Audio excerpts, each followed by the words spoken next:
नमस्कार दोस्तों, मेरा नाम है विजय कुमार गिरी और मैं आप लोगों का एक बार फिर से स्वागत करता हूं अपने यूट्यूब चैनल जिसका नाम है सुआ क्लासेस फॉर एग्रीकल्चर। दोस्तों, आज के इस लेक्चर में हम लोग पढ़ने वाले हैं फाउंडेशन बैच का 33वां लेक्चर हम लोग पढ़ेंगे, जिसमें आज हम लोग पढ़ेंगे एग्रोनॉमी का एक बहुत ही इंपॉर्टेंट टॉपिक है। टॉपिक का नाम है शेड्यूलिंग ऑफ इरिगेशन। ध्यान से समझना। कल वाले लेक्चर में यानी कि जो 32वां लेक्चर मैंने आपको पढ़ाया था, 32वें लेक्चर में मैंने आप लोगों को बताया था कि इरिगेशन क्या होता है और इरिगेशन से रिलेटेड जो कुछ भी टर्मिनोलॉजीज यूज होती हैं, उनके बारे में मैंने वहां पर डिटेल में बताया था। तो मोटा-मोटा इरिगेशन के बारे में वहां पर समझ चुके थे कि हमको इरिगेशन क्यों करना चाहिए, उसको करने से क्या फायदे होते हैं, अगर हम सही से नहीं करेंगे इरिगेशन तो उसके क्या नुकसान हो सकते हैं। ये सब चीजें मैंने पिछले लेक्चर में आप लोगों को पढ़ा दिया। अब क्योंकि यहाँ तक हम ये समझ चुके हैं कि इरिगेशन क्यों किया जाए, तो अब हम आगे ये समझेंगे कि इरिगेशन का शेड्यूल कैसे बनाया जाए। यानी कि जब हम खेत में इरिगेशन जो करते हैं, वो कब, कहाँ, क्यों और किस तरीके से और कितना दिया जाए। तो इस लेक्चर में हम इसी के बारे में डिटेल में समझेंगे। लेकिन मैं पढ़ाना शुरू करूँ उससे पहले मैं आप लोगों को बता दूं कि मैंने आप लोगों के लिए एक बहुत ही अच्छा कोर्स लॉन्च कर रखा है। अल्टीमेट एग्रीकल्चर कोर्स नाम का ये कोर्स है। इस कोर्स में आपको यहाँ पर दिए गए सब्जेक्ट जो हैं, ये सभी सब्जेक्ट बिल्कुल बेसिक से लेकर एडवांस लेवल तक आपको अच्छे तरीके से पढ़ाए जाएंगे और यहाँ पर जो कुछ भी लेक्चर मैं आप लोगों को पढ़ाऊंगा, उस लेक्चर का आपको मैं पीडीएफ नोट्स भी प्रोवाइड कराऊंगा। बाइलिंगुअल होगा, हिंदी और अंग्रेजी दोनों भाषाओं में आपको ये नोट्स मिल जाएगा।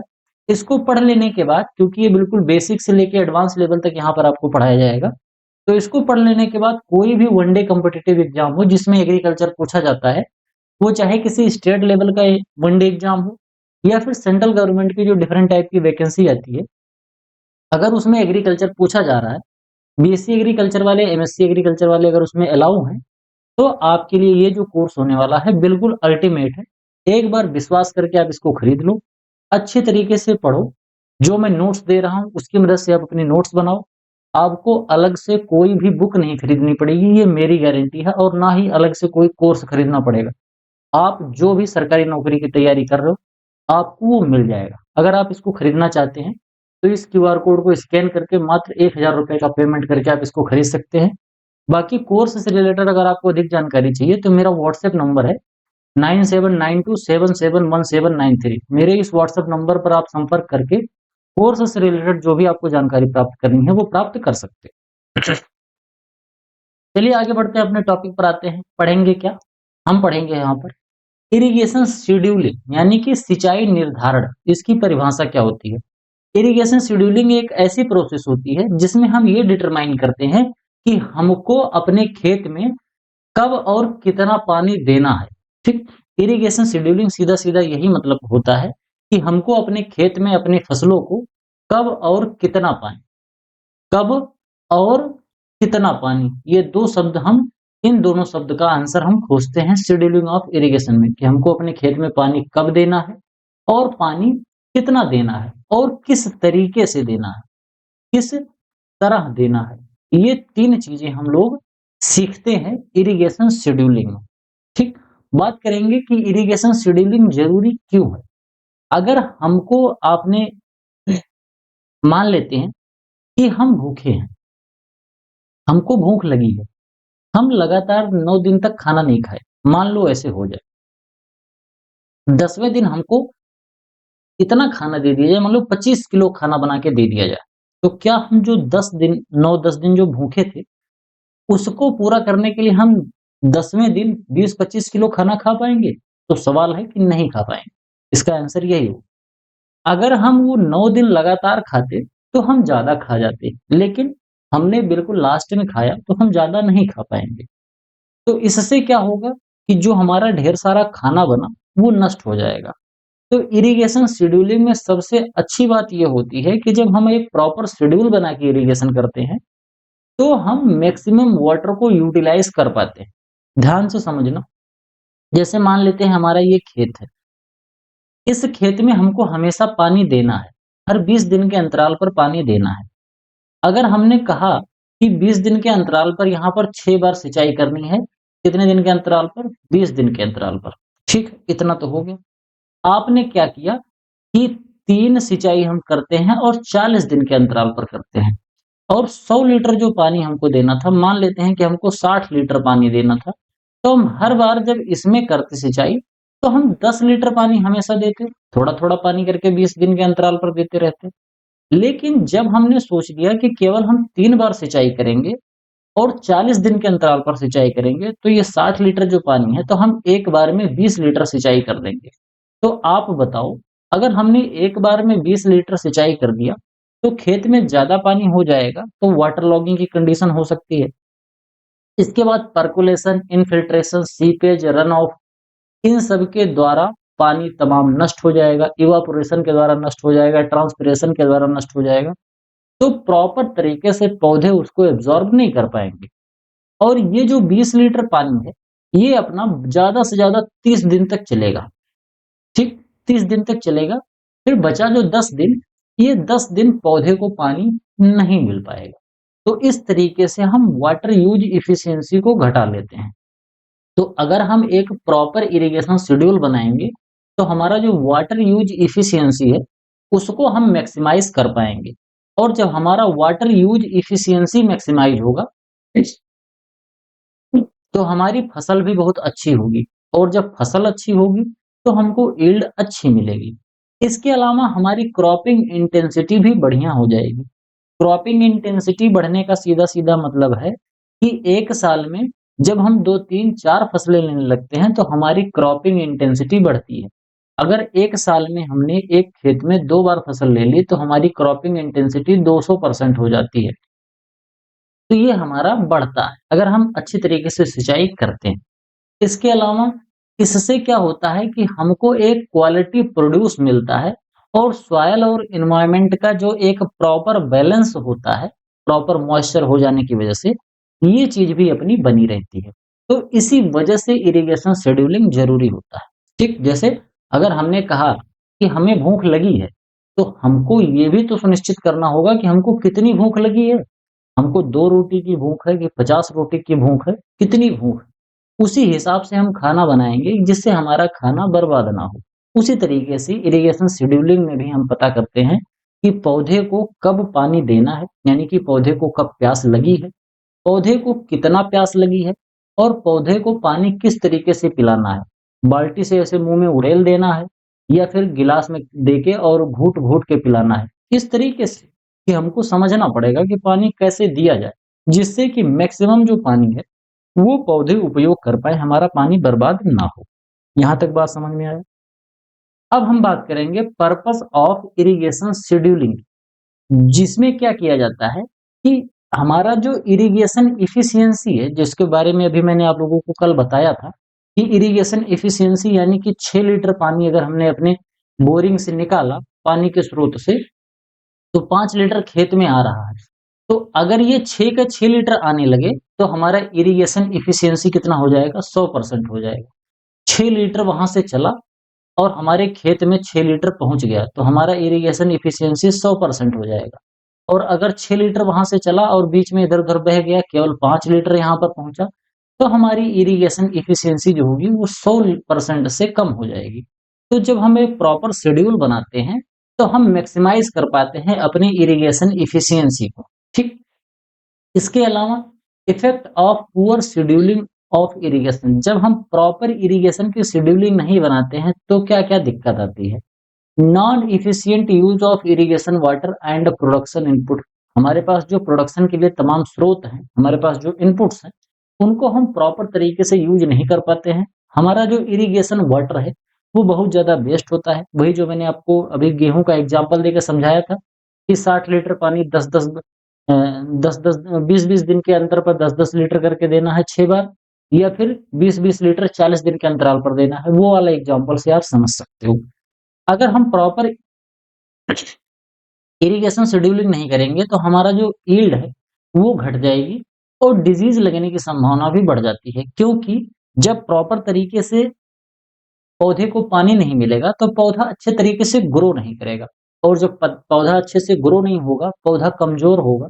तो पौधा कमजोर जब होगा, तो उसमें तमाम प्रकार के कीट और व्याधियां लगने की संभावना बढ़ जाती है।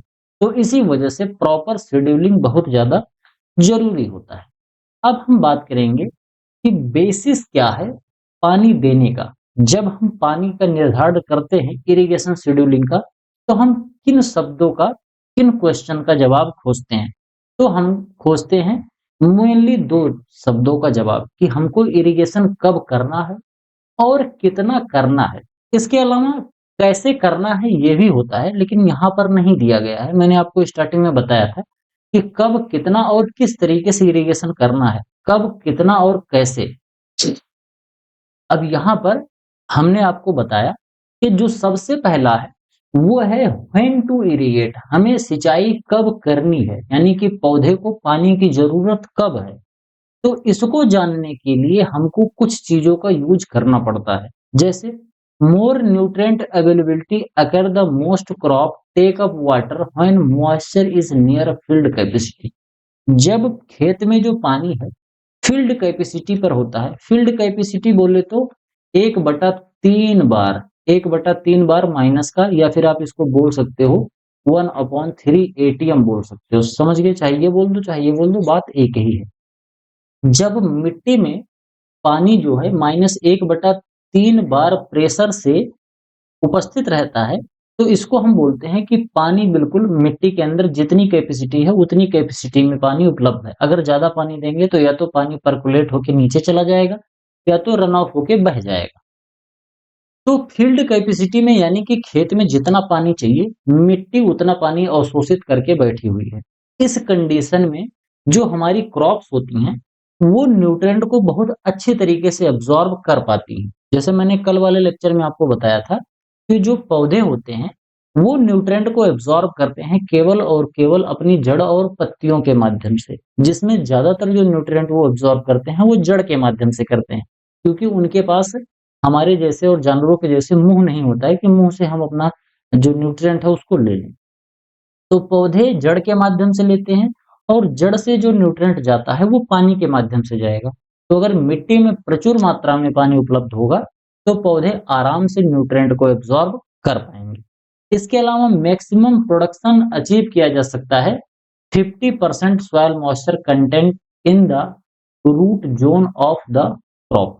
तो अगर 50% सॉइल मॉइस्चर कंटेंट है रूट ज़ोन ऑफ क्रॉप में, तो वहाँ पर हम मैक्सिमम प्रोडक्शन ले सकते हैं। 50% सॉइल मॉइस्चर कंटेंट का मतलब क्या है? मान लेते हैं कि पौधे को रूट ज़ोन में 10 लीटर पानी चाहिए, ठीक? मान लेते हैं, एग्ज़ाम्पल से समझाने का प्रयास करता हूँ। पौधे को रूट ज़ोन में 10 लीटर पानी की ज़रूरत होती है, मैक्सिमम ज़रूरत ये है 10 लीटर, ठीक? यानी कि जो मिट्टी है, वो 10 लीटर पानी अपने पास एब्ज़ॉर्ब करके रख सकती है। अब क्या होगा, अगर उस 10 लीटर पानी में से हम 5 लीटर पानी ही उपलब्ध करा पाएँ, तो हमारा क्रॉप बहुत मैक्सिमम उत्पादन दे देगी। ये 5 लीटर है, इसी में से पौधा अपनी ज़रूरत का सामान पूरा कर लेगा, ज़रूरत का पानी उपलब्ध कर लेगा। ये 10 लीटर जो है, ये क्या है? ये 10 लीटर पौधे की ज़रूरत नहीं है, इस चीज़ को आप ध्यान रखना। ये पौधे की ज़रूरत नहीं है, ये मिट्टी की ज़रूरत है। यानी कि हमारे पास मान लेते हैं इतना मिट्टी है, इतनी मिट्टी में केवल 10 लीटर पानी ही रह सकता है। अगर 11वां लीटर पानी डालेंगे तो 1 लीटर पानी बह जाएगा। तो 10 लीटर अगर पानी इस मिट्टी में रह सकता है, इतना बड़ा जो खेत मैंने बनाया है, तो इसमें अगर हम 5 ही लीटर पानी दे देंगे तो इतना पानी पर्याप्त होगा, हमारी क्रॉप अच्छे से ग्रो हो जाएगी। समझ गए यहाँ तक बात?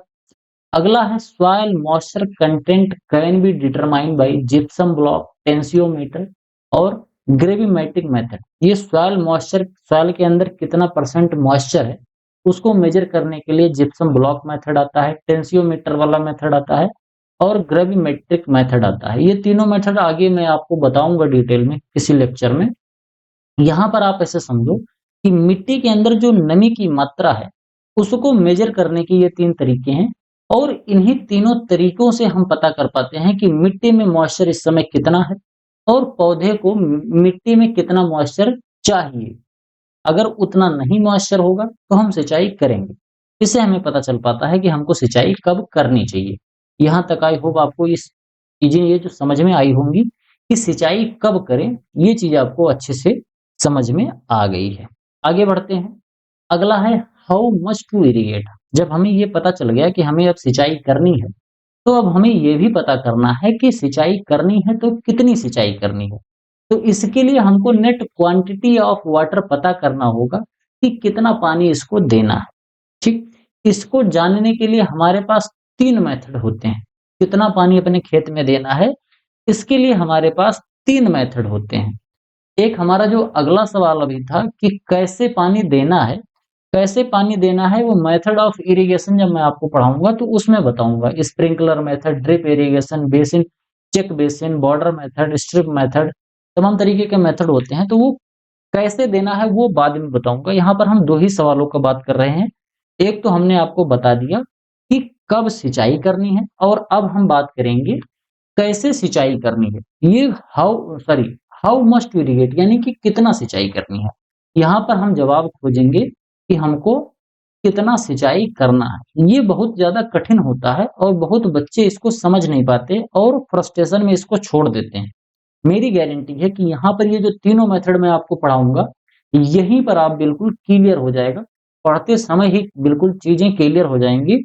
बाद में इसका आप नोट्स बना लेना और तब पढ़ना। मैंने बहुत बार बताया है, आज फिर बता रहा हूँ। मेरा लेक्चर अगर अटेंड कर रहे हो, तो ध्यान से अटेंड करो। नोट्स साथ में बनाते चल रहे हो तो कोई बात नहीं, अच्छे है, बहुत अच्छी बात है, साथ में बनाते रहो। अगर मैं पढ़ाने में थोड़ी स्पीड बढ़ा देता हूँ, तो आप वीडियो को पॉज़ कर लो और उसके बाद आप नोट्स बनाते रहो और पढ़ते रहो। अगर आप ऐसा नहीं कर पाते हो, तो एक काम ज़रूर करो कि एक बार प्रॉपर तरीके से लेक्चर को अटेंड करो और स्क्रीनशॉट लेते जाओ और बाद में इसी स्क्रीनशॉट से एक अपनी खुद की नोट्स बना लो। तभी आप अच्छे से पढ़ पाओगे, अन्यथा मैं जो कुछ भी पढ़ा रहा हूँ, सब भूल जाओगे। ठीक? अब यहाँ पर जो मैंने आपको बताया कि कितना सिंचाई करनी है, यानी कि पौधे को कितना पानी देना है, खेत में कितना पानी देना है, तो उसके लिए हमारे पास ये 3 मेथड होते हैं। Soil moisture depletion method, climatological method और प्लांट अप्रोच। ये 3 मेथड होते हैं, इन्हीं से हम पता करते हैं कि खेत में कितना पानी देना है। एक-एक करके समझते हैं। सॉइल मॉइस्चर डिप्लीशन वाला अप्रोच क्या होता है? इसको हम समझते हैं। जो अवेलेबल सॉइल मॉइस्चर होता है हमारी मिट्टी के अंदर, वो कितना होता है? जब फील्ड की जो कैपेसिटी है, जैसे मान लेते हैं कि हमारा ये खेत है, इसको एग्जांपल से समझते हैं। ये हमारा मान लेते हैं खेत है। इस खेत में जो पानी -1/3 बार प्रेशर से लेकर -15 बार के प्रेशर के आस-पास तक रहता है, यानी कि -1/3 बार से लेके -15 बार के प्रेशर के बीच में जो पानी रहता है, उसी पानी को हम फील्ड कैपेसिटी यानी कि अवेलेबल वाटर बोलते हैं, अवेलेबल सॉइल मॉइस्चर बोलते हैं। यहाँ तक आई होप आपको समझ में आ रहा होगा। ये इसके बारे में मैंने बहुत डिटेल में आपको सॉइल साइंस में पढ़ाया है, मेरा जो अल्टीमेट एग्रीकल्चर वाला कोर्स है, सॉइल साइंस में इस चीज़ को। तो 1/3 बार और 15 बार वाली चीज़ आप वहाँ से समझ जाओगे। तो अगर मान लेते हैं कि हमारा कोई खेत है, उस खेत में इस लोअर लिमिट और अपर लिमिट वाला जो प्रेशर है, इस प्रेशर पर अगर हमारे खेत में मान लेते हैं कि 100 लीटर पानी उपलब्ध है, ठीक? यानी कि -3 बार से लेके 15 बार के बीच में कोई एक बार मान लेते हैं -10 बार मान लेते हैं, ठीक? कितना मान लेते हैं? -10 बार के प्रेशर में पानी यहाँ पर उपलब्ध है, ठीक? अब ये -10 बार जो मेजर किया जाता है, वो ऐसे मेजर किया जाता है कि ये सॉइल का पार्टिकल है और ये पानी का पार्टिकल है। ये दोनों आपस में जो चपकते हैं, तो आपस में एक चपकने पे दोनों आपस में एक-दूसरे पर प्रेशर डालते हैं। तो उसी प्रेशर को यहाँ पर लिखा जा रहा है। तो जब पानी 10 बार पे मान लेते हैं कि 10 बार के प्रेशर पे ये है और इस कंडीशन में हमारे इस पूरे खेत में 100 लीटर पानी उपलब्ध है, ठीक? तो इस कंडीशन में क्या हो रहा है कि अगर इस 100 लीटर पानी में से केवल और केवल अगर हमको 75 लीटर पानी मिल जाए, तो हम इस कंडीशन में 75 लीटर पानी अगर हमको केवल मिल जाए, तो हम क्या करेंगे? मेज की, व्हीट की, राइस की, इन सब की फसल को हम अच्छे तरीके से हम ग्रो कर लेते हैं। समझ गए? केवल 75 लीटर पानी हमको मिल जाए तो काम हमारा चल जाएगा। वहीं ऐसी फसलें जो ड्रॉप अब यहाँ लोग समझ रहे होंगे सर ये 50% 25% लिखा तो आपने 75 लिखा। तो 25% पानी कम मिलने की बात हो रही है, समझ रहे हो? 25% पानी कम मिले, तो 25% जब कम मिलेगा तो कितना मिलेगा? 75 लीटर ही तो मिलेगा। तो इस कंडीशन में हम मक्के की फसल, बीट की फसल, राइस की फसल और इस तरीके की जो हमारी फसलें हैं उसको ग्रो कर लेते हैं। अब हर फसल के लिए अलग-अलग सॉइल मॉइस्चर का वो होता है। जैसे यहाँ पर जैसे मैंने 100 लीटर लिखा तो हो सकता है मक्के के लिए ज़्यादा हो, 5000 लीटर हो, जैसे राइस के लिए बहुत ज़्यादा होता है। इस तरीके से अलग-अलग फसल का एक सर्टेन परसेंटेज होता है, सर्टेन अमाउंट होता है, वो यहाँ पर रख के हम चेक करते हैं। अलग-अलग फसल का अलग-अलग होता है। तो 25% यानी कि 75 लीटर अगर हमें मिल जाएगा तो हम फसल अपनी ग्रो कर ले जाएँगे। तो हमको अपने खेत में 75 लीटर पानी हमेशा उपलब्ध रखना है, ठीक? टोटल पानी हमको 75 लीटर इसमें दे देना है फ्रीक्वेंसी के हिसाब से। इसके अलावा अगर कोई ड्रॉट रेजिस्टेंट क्रॉप है जैसे सोरगम है, बाजरा है, कॉटन है, इसमें अगर हम 50% पानी यानी कि केवल 50 लीटर पानी अगर हम इसको दे दे रहे हैं तो इतने में हमारी फसल ग्रो हो जाएगी। समझ गए? अलग-अलग फसल के लिए अलग-अलग है। तो ये सॉइल मॉइस्चर डिप्लीशन वाला मेथड है, यानी कि मिट्टी में जो नमी है, उसके आधार पर हम देखते हैं कि इसमें कौन-कौन सी फसल ग्रो हो। जैसे अगर 25% नमी है, तो 25% नमी में हम इतना कर देंगे और अगर 50% नमी है, 50% नमी की कमी है, तो हम ये सभी फसलें ग्रो कर लेते हैं। अब ये नमी किस बेस पे परसेंटेज निकाल रही है, वो हर फसल का अलग-अलग होता है। बहुत डिटेल में घुसोगे तो बहुत ज़्यादा कन्फ्यूज़ हो जाओगे। जितना बता रहा हूँ उतना ही समझ लो। समझ गए? आगे बढ़ते हैं। Irrigation can be applied at a predetermined soil moisture tension at 0.85 bar measure by tensiometer at a specific depth. यही मैंने आपको बताया। ये जो सॉइल मॉइस्चर टेंशन है, इसको टेंसियोमीटर पर 0.85 बार मेजर किया जाता है मिट्टी के पर्टिकुलर डेप्थ में। कैसे? जैसे मान लेते हैं ये हमारी मिट्टी के ऊपरी सतह है। हमको पता करना है कि खेत में पानी देना है कि नहीं देना है। अब यहाँ पर आप ये 25% 50% ये सब बिल्कुल भूल जाओ। मोटा-मोटा यहाँ पर आपको आंकड़ा दिया जा रहा है कि पानी की ज़रूरत कब पड़ जाती है। अब ये हमारी मिट्टी की ऊपरी सतह है, इसमें हमारी फसल लगी हुई है, ठीक? हम क्या करेंगे कि टेंसियोमीटर को यहाँ पर मिट्टी के अंदर लगाएँगे। एक स्पेसिफिक डेप्थ होती है, हर फसल के अलग-अलग गहराई में नापा जाता है। तो टेंसियोमीटर को कई बार इतनी गहराई में, कई बार इतनी गहराई में, ऐसा हर फसल के लिए अलग-अलग होता है क्योंकि हर फसल की जड़ें भी अलग-अलग गहराई में जाती हैं।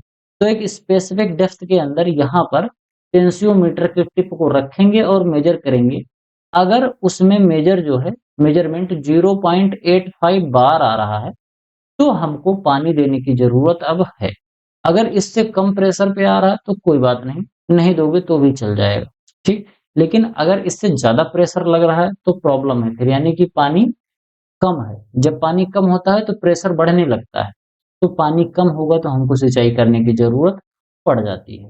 ज़्यादातर भारत में जो किसान हैं, वो इतना ज़्यादा कठिन वाला मेथड नहीं देखते हैं।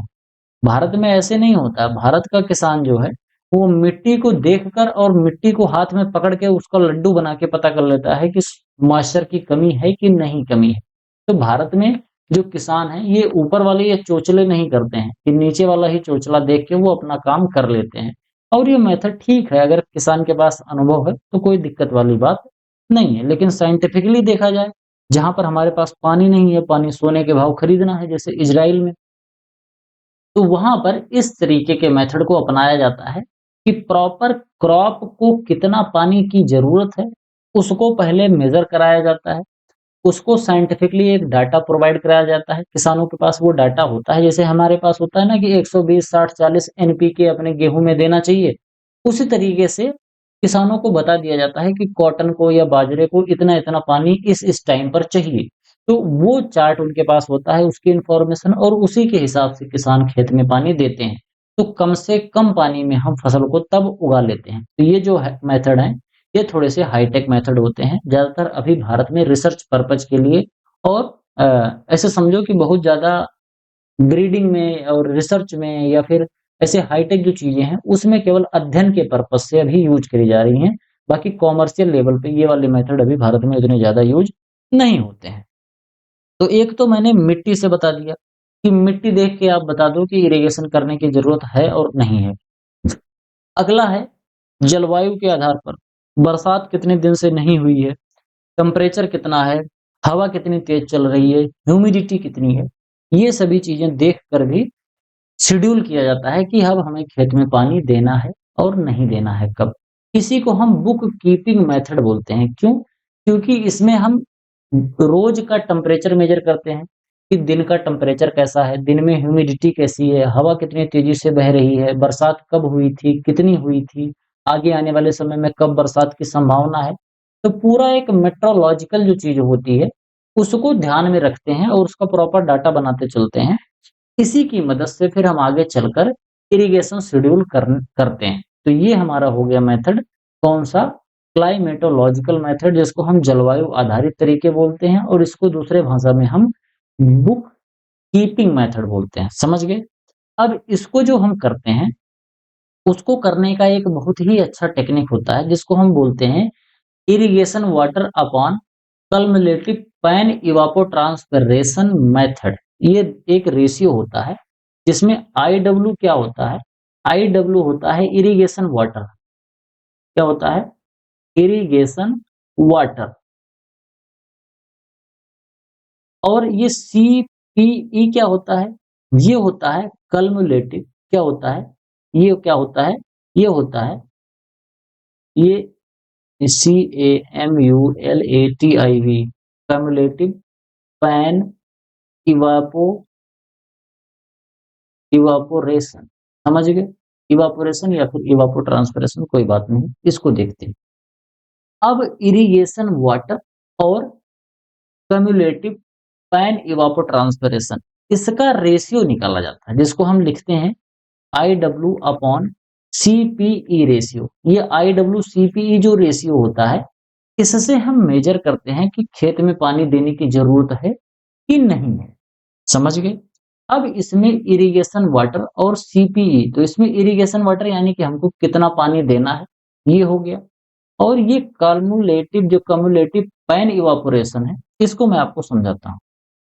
पैन का मतलब समझते हो ना? पैन का मतलब होता है पात्र, कोई ऐसा पात्र जिसमें हम पानी रख के सुखाते हैं, ऐसे इस तरीके का एक पात्र होता है।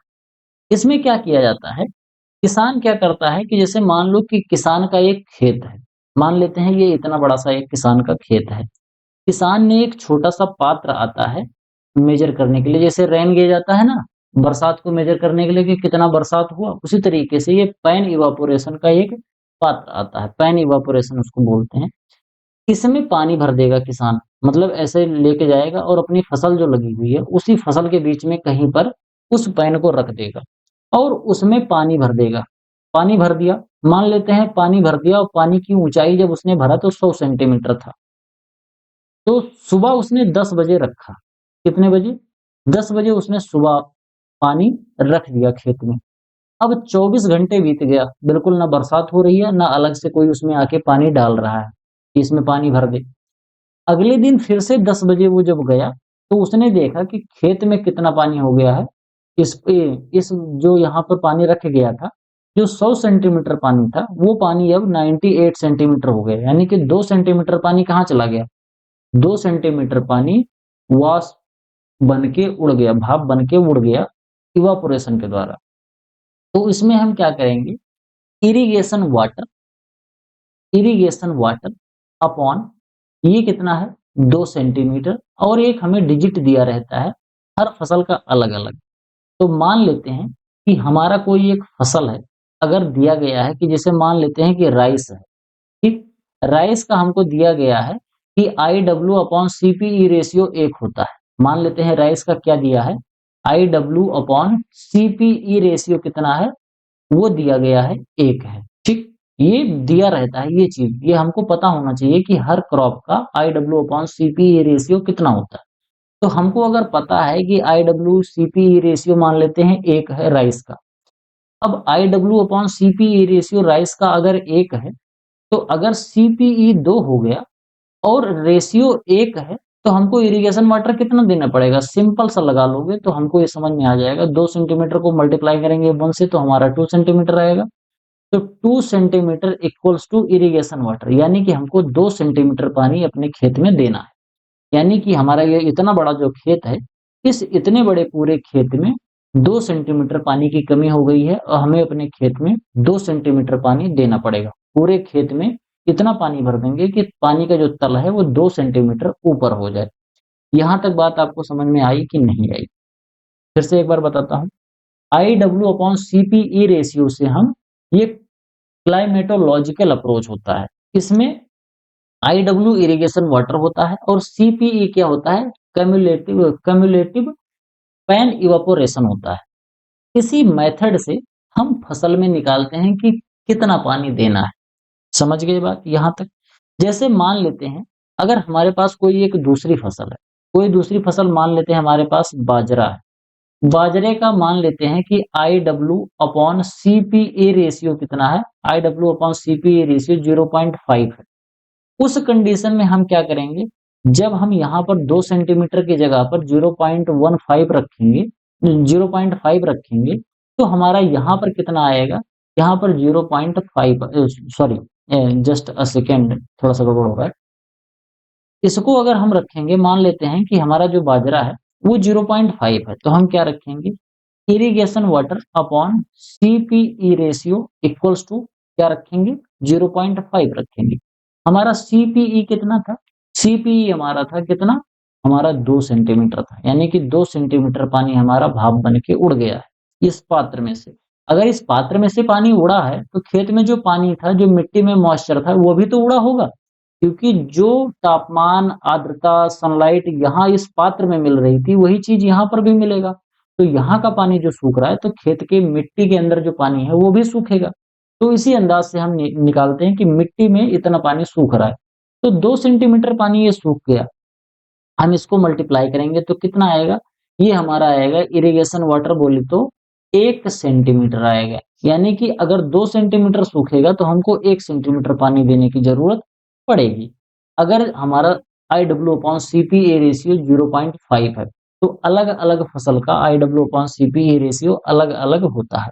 आई होप आपको ये जो क्लाइमेटोलॉजिकल अप्रोच है ये समझ में आया होगा। अब मैं यहाँ पर बताऊंगा आपको कुछ कि जो कम्युलेटिव पैन इवापोरेशन होता है, ये कैसे कैसे प्रभावित होता है।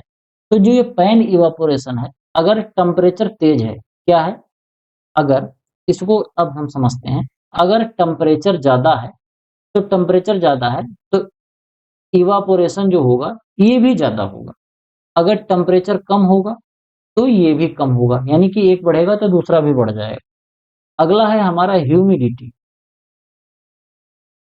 ह्यूमिडिटी, अगर हमारा ह्यूमिडिटी बढ़ रहा है तो इवापोरेशन है वो हमारा घट जाएगा, और घटेगा तो बढ़ जाएगा। समझ गए? विंड वेलोसिटी है, ठीक, यानी कि विंड की वेलोसिटी है, विंड की वेलोसिटी है। अगर हवा तेज बहेगी तो जो इवापोरेशन है वो भी तेज हो जाएगा। समझ गए? ये इनके बीच में आपस में संबंध होता है, मैं आपको बता रहा हूं, इसको आप ध्यान से समझते जाओ। इसके अलावा अगर हम बात करें तो क्या है, अगर सन जो है, सनलाइट तेज है, ठीक,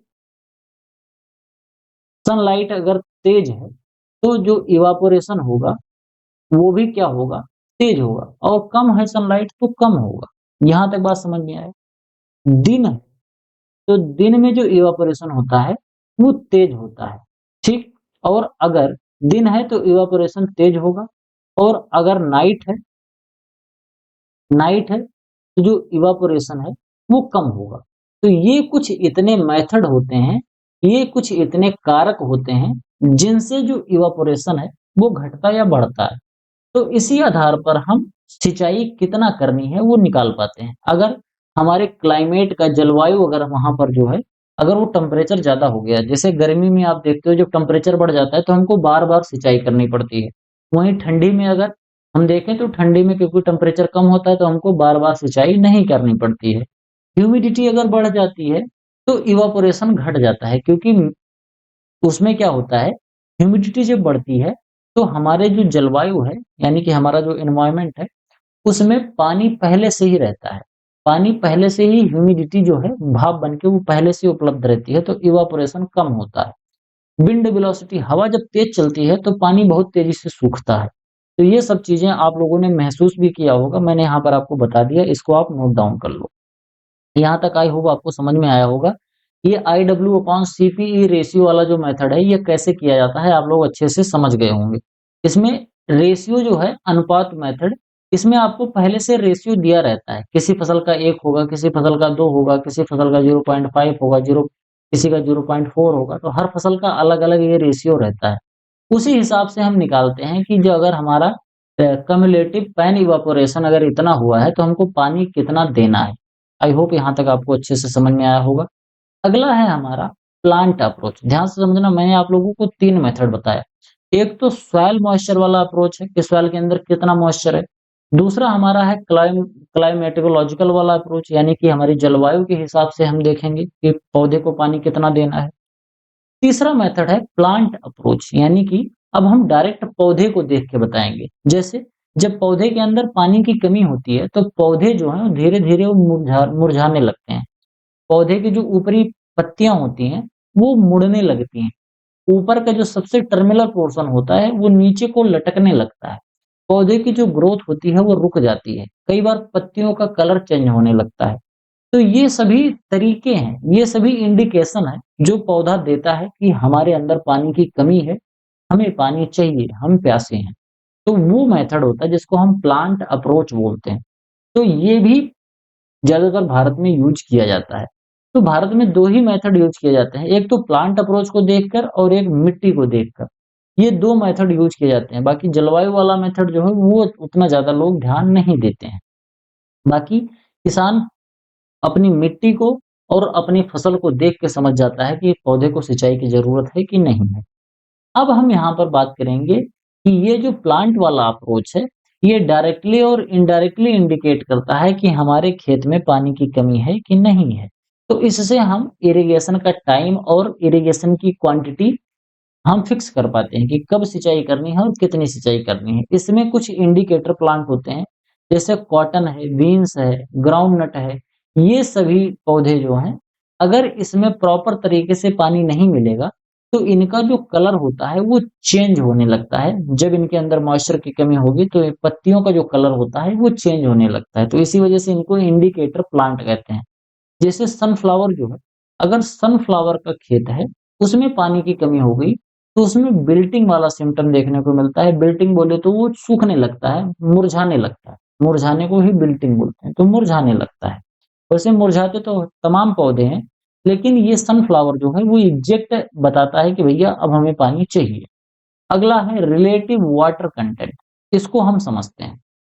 रिलेटिव वाटर कंटेंट ये भी पौधे के अंदर मॉइस्चर को पता करने का एक तरीका होता है। जैसे हम हमने क्या किया, हमारे पास एक पौधा है, ठीक? यहाँ पर एक ये पूरा पौधा लगा हुआ है, ये नीचे इसकी जड़ है और ऊपर ही हमारे यहाँ पर पत्तियाँ-वत्तियाँ हैं।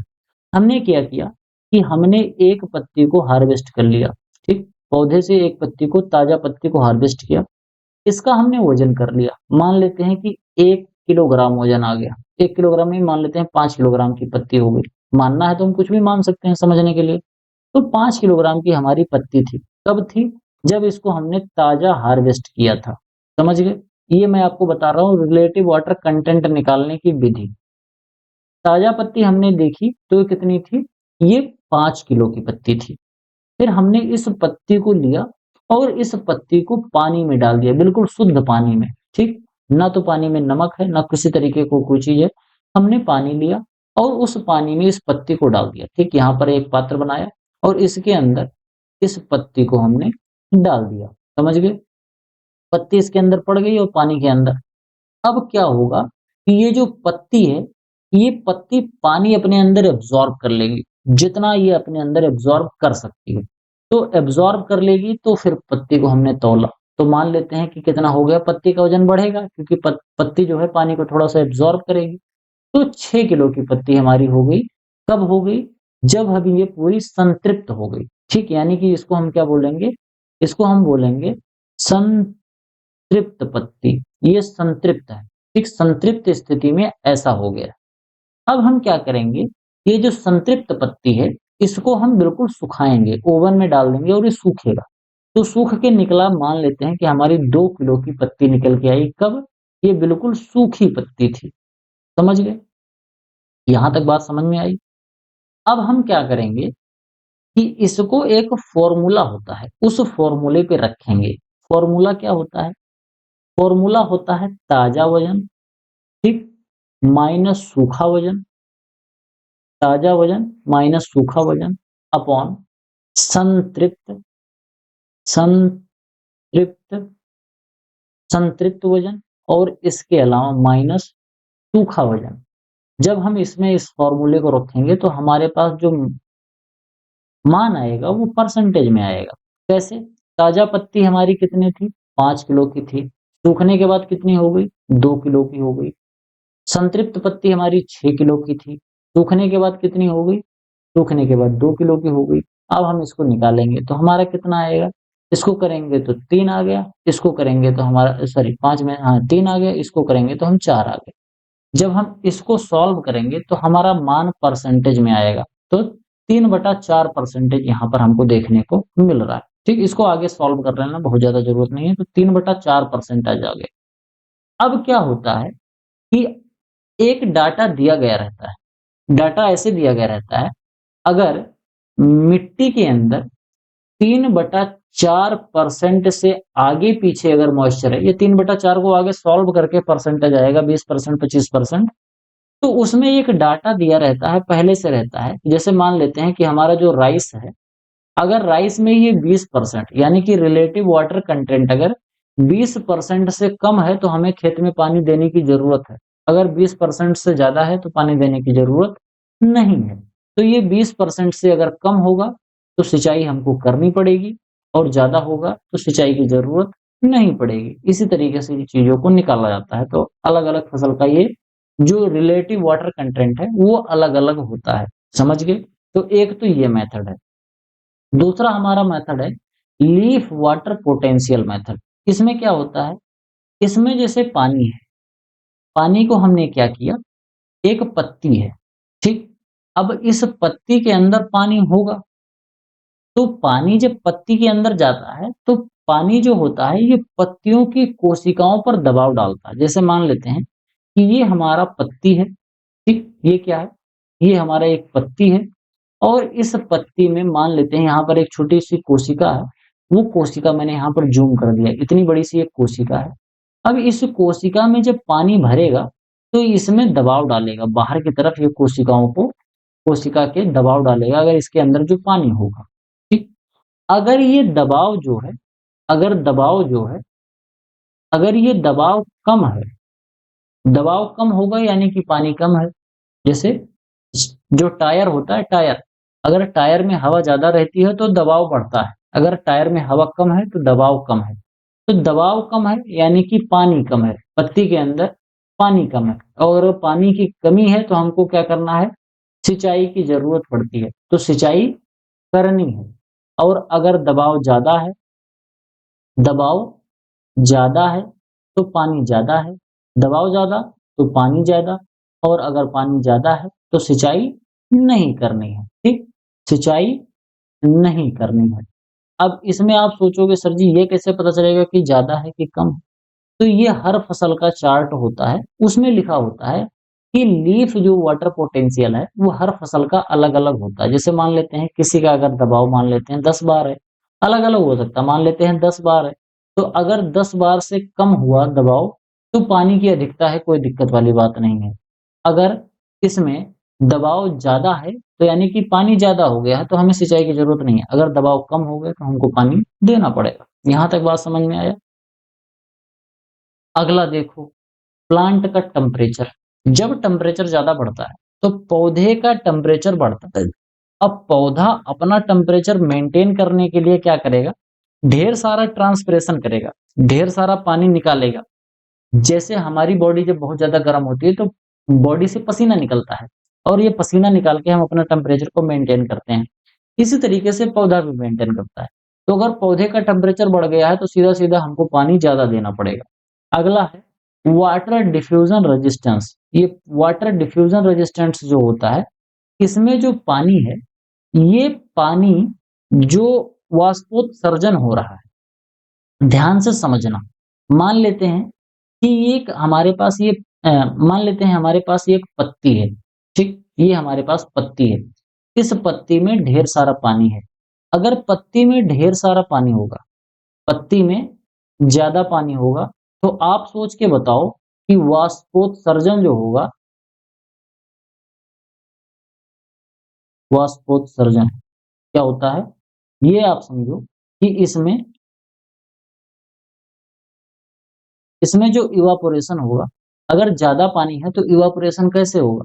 अगर ज़्यादा पानी होगा तो ज़्यादा लुट आएगा, तो ज़्यादा पानी होगा तो ज़्यादा इवापोरेशन होगा। अगर पानी कम हो गया तो इवापोरेशन भी कम होगा। यानी कि पत्तियों के अंदर जैसे-जैसे पानी घटता जाता है, इवापोरेशन की मात्रा धीरे-धीरे, धीरे-धीरे घटती जाती है। तो वही है वाटर डिफ्यूजन रेजिस्टेंस।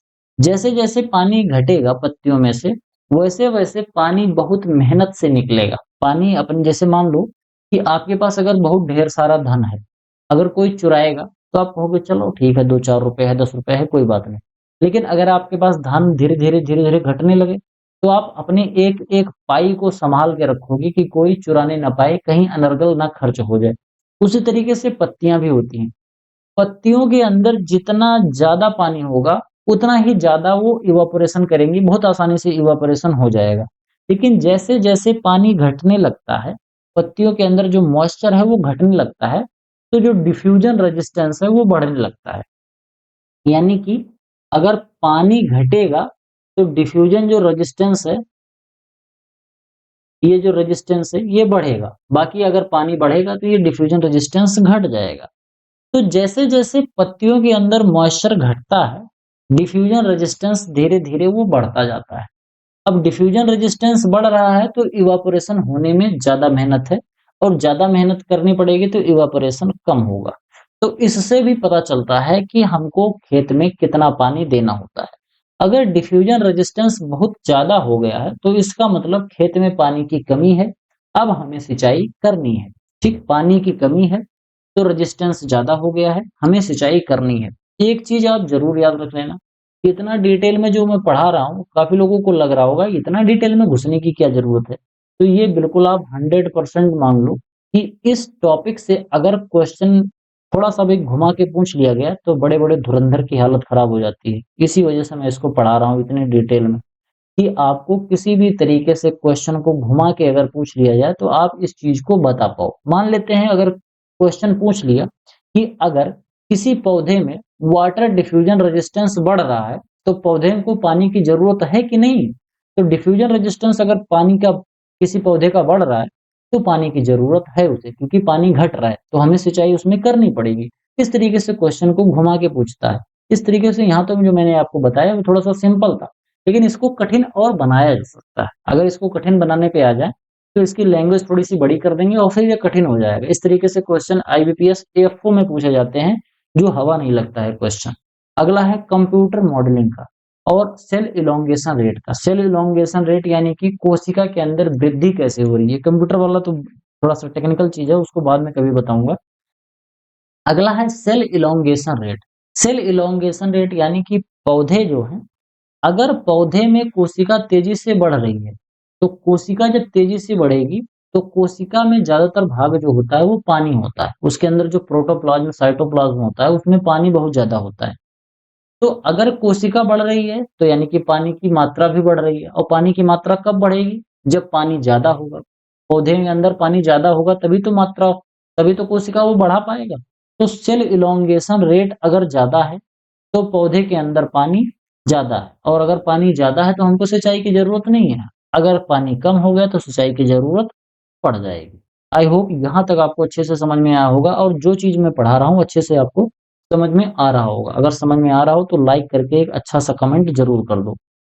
जहाँ तक आपको समझ में आई तो आज के लेक्चर में केवल इतना ही। आई होप आपको वीडियो पसंद आया होगा। वीडियो पसंद आया हो तो वीडियो को लाइक करिए, कमेंट करिए, शेयर करिए, सब्सक्राइब नहीं किया हो तो सब्सक्राइब करिए, इससे मुझे बहुत मोटिवेशन मिलता है। इसके अलावा हमारा पेड कोर्स खरीदने के लिए व्हाट्सएप पर हमसे संपर्क कीजिए। वहाँ पर आपको अच्छे तरीके से हर चीज़ को बहुत डिटेल में एक-एक सब्जेक्ट को पढ़ाया गया है। बात साथ में उसमें आपको जो भी कुछ भी पढ़ाया जाता है, उसका एक प्रॉपर पीडीएफ नोट्स भी प्रोवाइड कराया जाएगा हिंदी और अंग्रेजी भाषाओं में। तो आप उसको खरीदने के लिए व्हाट्सएप पे हमसे संपर्क ज़रूर कर सकते हैं। मिलते हैं किसी दूसरी वीडियो में, तब तक के लिए इजाज़त दीजिए। धन्यवाद।